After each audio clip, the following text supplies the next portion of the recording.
এই জ্যামিতি, এই জ্যামিতিতে দুইটা শব্দ আছে, জ্যা আর হচ্ছে মিতি, ঠিক আছে। এই জ্যা কথার অর্থ হচ্ছে ভূমি। সরি, কেমন হয়ে গেল, ভয় দীর্ঘ ময় হস্যি আর কি, ভূমি।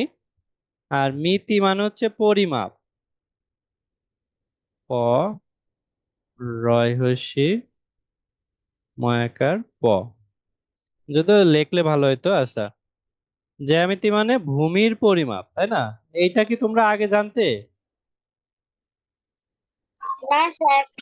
স্যার, জি স্যার। জি তাবিয়া স্যার। জানতো যে জ্যামিতি মানে হচ্ছে ভূমির পরিমাপ।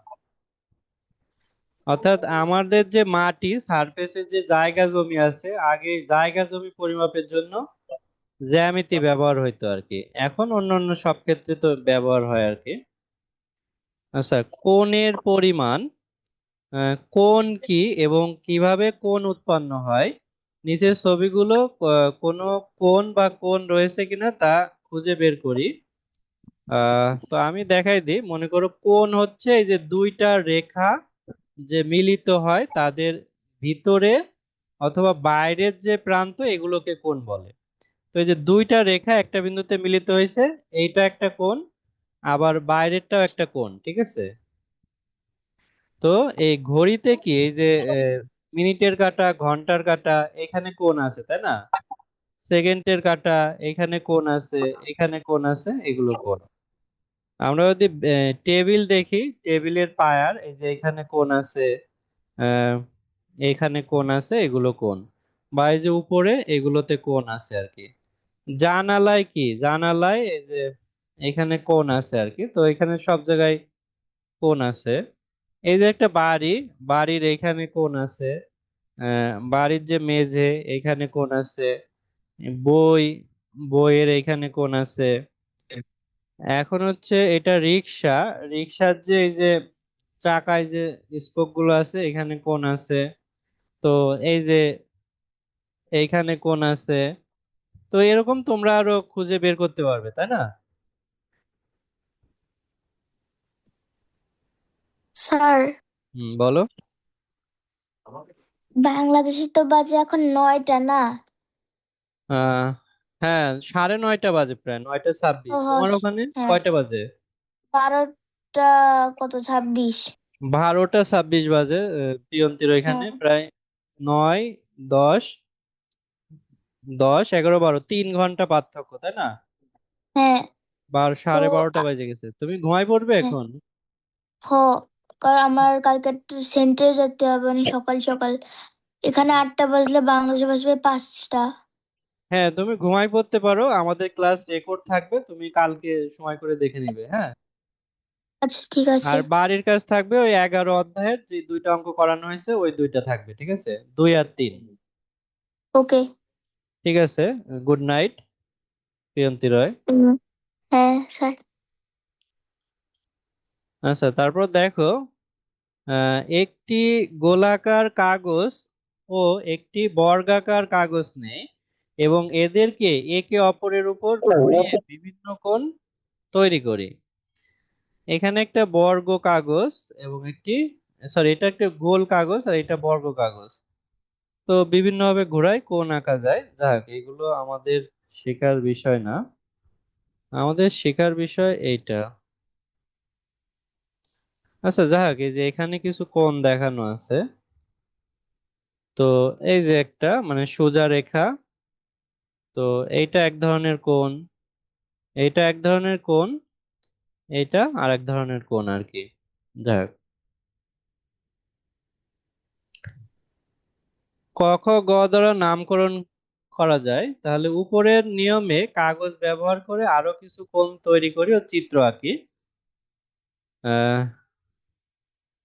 তারপরে কি আছে, কোণের আকৃতি পরিমাপের একক হলো ডিগ্রি, এটা একটা গুরুত্বপূর্ণ বিষয়। কোণের আকৃতি পরিমাপের একক হচ্ছে ডিগ্রি। এই যে ডিগ্রি, ডিগ্রিকে এই যে গোল, উপরে গোল দিয়ে বোঝানো হয়, দ্বারা প্রকাশ করা হয় কোণের আকৃতি কোণের পরিমাপের নির্দেশক। অর্থাৎ এই যে যে কোণ ছিল একটা ভূমি এবং তার সোজা- আচ্ছা আমরা আর বেশিক্ষণ ক্লাস নিতে পারবো না। উপরে একটা দাগ থাকলে লম্ব হবে, তো এটা হচ্ছে 90 ডিগ্রি কোণ আর কি। 90 লিখে উপরে একটা ছোট ফুটা লিখলে এটা ডিগ্রি বোঝায় আর কি, এভাবে। তো বাকি কোণগুলো আমাদের আসলে চাঁদার সাহায্যে মাপতে হবে। এই যে আমাদের চাঁদা দেখানো আছে, তো এই চাঁদা কি তোমাদের আছে বা তোমরা আগে পরিচিত এই চাঁদার সাথে? আচ্ছা। হুম, আমার আছে। আচ্ছা, না থাকলে সবাই কিনে নিবে আর কি। হ্যাঁ, সাবিয়ার আছে। হ্যাঁ হ্যাঁ, যা কারোর যদি জ্যামিতি বক্স না থাকে, তো এখন আমরা জ্যামিতি অধ্যায় পড়াচ্ছি, তো সবার কাছেই হচ্ছে জ্যামিতি বক্স কাছে রাখবে। আর আমি কথা বলার সময় আসলে কথা না বললে ভালো হয়। তো এইখানে দুই রকম চিহ্ন থাকে, মনে করো এইখানে 0, 10, 20 থাকে, আবার এক্ষেত্রেও কি থাকে মনে করো 180, 170, 160 এভাবে থাকে।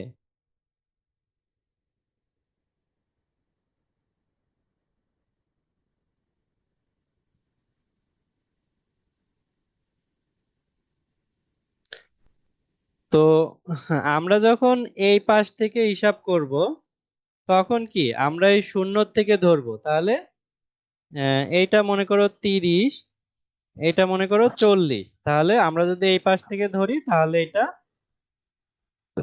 40 ডিগ্রি হবে, ঠিক আছে। আর যদি আমরা এই পাশ থেকে ধরি, আচ্ছা এটা 150, 140, 9 9 18, হ্যাঁ। তো এইখানে আসলে আচ্ছা দেখো, সবুজ দাগে এখান থেকে শুরু হয়েছিল, আর হলুদ দাগ হচ্ছে এইখান থেকে শুরু। তো এইখানে হচ্ছে আহ ওর 0 ছিল, এখানে 10 ছিল আর কি। তাহলে এই পাশে যাইতে যাইতে এখানে 180 হবে, তাহলে এটা হচ্ছে 40 হবে। আমরা যদি এইটা দেখি তাহলে এসে 140 ডিগ্রি। আর হ্যাঁ বলো। আমার ছায়াটা তো নীল কালার। হ্যাঁ আচ্ছা, যাই হোক অন্য কালার থাকতে পারে। তো আমি বললাম যে চাঁদার যে সংখ্যাগুলো, সংখ্যা হচ্ছে 2টা করে থাকে। তো এই 2টা সংখ্যার বিষয়টা তোমরা বোঝো কিনা সেটা ধারণা দিলাম। তো এই 2টা সংখ্যার পার্থক্য কি বোঝো তোমরা?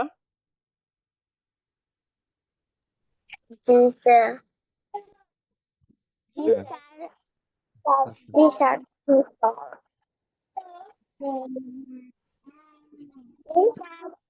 হ্যাঁ তা আচ্ছা, 90 ডিগ্রি সমান কোণ আঁকবো। তো এই যে এইভাবে 45, 60, 90 ডিগ্রি আঁকা যায়। অর্থাৎ 90 ডিগ্রি আঁকতে হলে সবসময় হচ্ছে এই যে মাথা বরাবর এইখানে হচ্ছে 90 থাকে, ঠিক আছে। এখানে 90 থাকে আর কি। আর এর অর্ধেক হচ্ছে 45 ডিগ্রি, এর অর্ধেক 45 ডিগ্রি আর কি, যাই হোক। আহ 90 ডিগ্রি অপেক্ষা ছোট কোণকে সূক্ষ্ম কোণ বলে, এটাও মনে রাখবা। 90 ডিগ্রির থেকে ছোট কোণ হলে সেটা সূক্ষ্ম কোণ।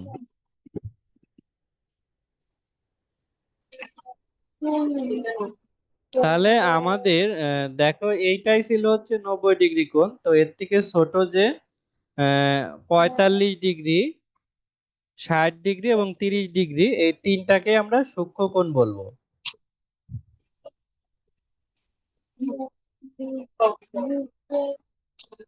চলো আমরা 90 ডিগ্রি কোণের চেয়ে বড় কোণের ধারণা পাই। তো 90 ডিগ্রি তো এখানে ছিল, তো আমরা যদি সম্পূর্ণ এইটা কোণ আঁকি, সেটা 90, 100, 110, এটা মনে হচ্ছে 110 ডিগ্রি, এই যে এখানে দেওয়া আছে আর কি। 90 এর চেয়ে বড়, 180-র চেয়ে ছোট কোণকে স্থূল কোণ বলে। এগুলো কিন্তু তোমাদের পরীক্ষায় আসবে। অর্থাৎ হ্যাঁ, এই 90 পর্যন্ত